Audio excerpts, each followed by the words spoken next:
Time for another little mini series where I look at 5 different games with a recurring theme. The theme for this one is fighting games or fighting in general, and the series is going to be called Fists of Fury. And the first game I'm going to look at in this series is a wrestling game called Cage Match, or Intergalactic Cage Match to give it its full title. It's an Entertainment USA release, so let's check it out. So here's a cover of the game, and as you can see it's just called Cage Match on the cover. The game itself, when you load it up, is called Intergalactic Cage Match, and that's sort of depicted by the picture on the front cover, which is quite a cool cartoony picture of a normal human looking bloke fighting some definitely not normal intergalactic alien types in a steel cage. And this is a Entertainment USA offering. There's the logo at the bottom.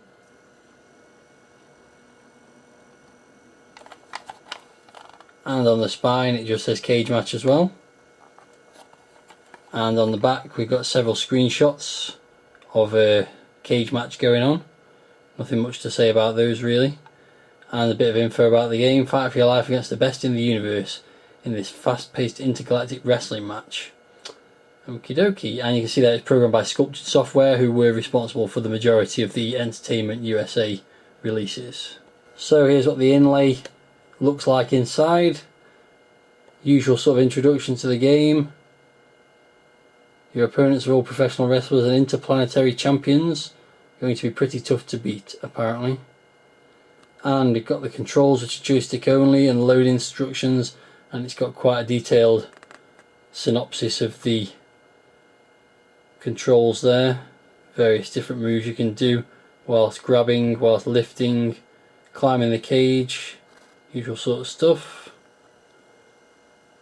And that's about your lot really. Inside the inlay is just blank, apart from the back cover, which shows other games available from Mastertronic. Here's the loading screen of Intergalactic Cage Match, which as you can see is called that on the loading screen. And at the bottom left there it says copyright Mastertronic and Sculpted Software. And we seem to have a picture of a Viking fighting with what looks to be a large blue teddy bear. And not a bad piece of artwork, I suppose. Bit peculiar, but not too bad at all. And that's pretty much it.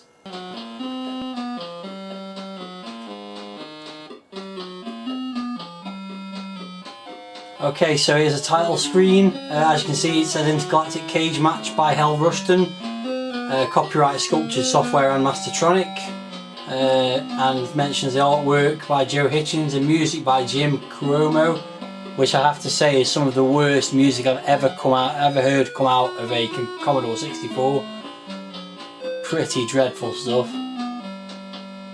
So there's a couple of options on the title screen.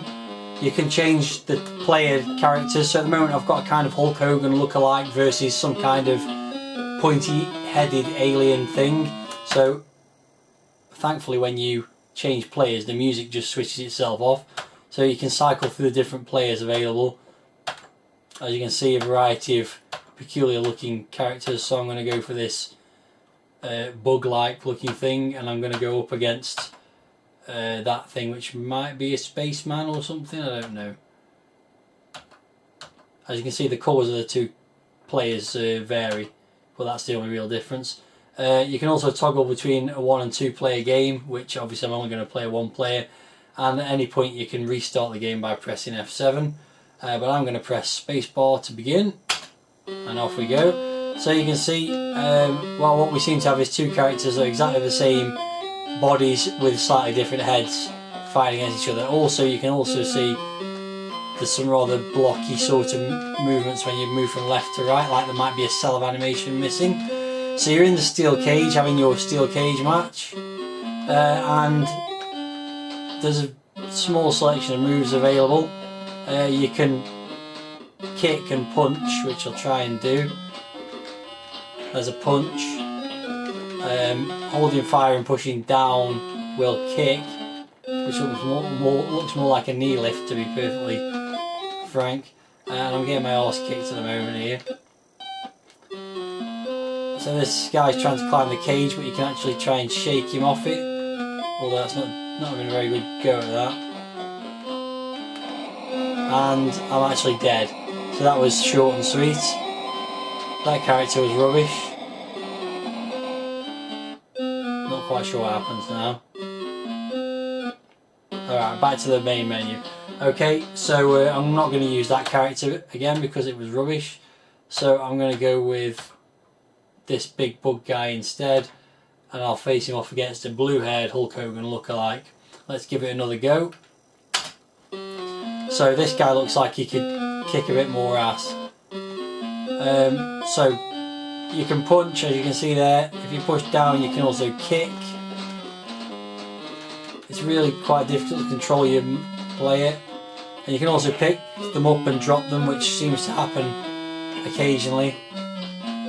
And to win the game, you've just got to escape from the cage. So you've got to knock the guy out enough to be able to escape from the cage. You can see the graphics are really kind of jittery and blocky, and sometimes as you're walking along, he just looks like he gets hit, even though he's miles away from the opponent. The animation on this guy I'm playing as actually is not too bad. But there's so many little glitchy graphic problems. You can also pick your opponents up if I can try and work that out. I just keep knocking him down. Let's wait for him to get up again and see if I can pick him up. No, he's fallen down again. It looks to be in pieces when he gets up. I need to die again. As you can hear, the music just keeps resetting itself as well. Right, okay, so I've picked him up now, and you can actually wiggle the joystick around and spin him around, which serves no purpose other than to look quite amusing. And then when you decide which side you want to drop him, if you just push down, he sort of hangs in mid-air for a long time, and then finally when you walk away, he falls on the floor. And that's pretty much the extent of the moves. So if you walk to the side of the cage and push upwards, your guy climbs out of the cage really slowly. There we go, he's at the top, and the floor of the cage disappears and your man vanishes, and you think, oh, that's it, I'm on to the next level, and he gets another opponent. No, you just fight the same bloke again, who's got a bit more health back, and you just do exactly the same thing. So again, I pick the guy up, spin him round a bit. Let's go this way this time, and you can sort of try and headbutt and things like that. But as you can see there, sometimes he looks like he's getting hit there, and the guy's nowhere near him. Graphics wise, apart from not bad animation on the main player sprites, it's pretty dire stuff. The cage doesn't really even look like a cage, because it's got no crisscrosses. And there's kind of an audience down the bottom here of various aliens who don't do any movement or sound or anything like that. The music, as I mentioned, is awful and keeps resetting itself, and there's some very basic sound effects as well. With a bit more thought, this might not have been a decent. It might have been a decent game. Sorry, but it just comes across as being like a really half-hearted effort at trying to make a fighting game with no sort of progression onto playing against other characters or anything like that. It's really kind of half-hearted, half-finished attempt. Let's say really glitchy graphics and glitchy sound as well. As you can see, it just keeps resetting itself. Every time that your opponent gets up, the music resets. Also, the opponents are really dumb. So even if I run all the way to this side, you're supposed to be able to sort of shake the cage to stop your opponent getting out, but here I am climbing up the cage, and the guy's standing right by the cage, and he's not doing anything to try and stop me. So when I get to the top, off he goes again. So in summary, pretty poor stuff. I imagine it would have been quite a popular choice for people who are into wrestling and stuff like that in the late 80s, but they'd have been in for a pretty nasty surprise when they played it, because it's pretty dire stuff.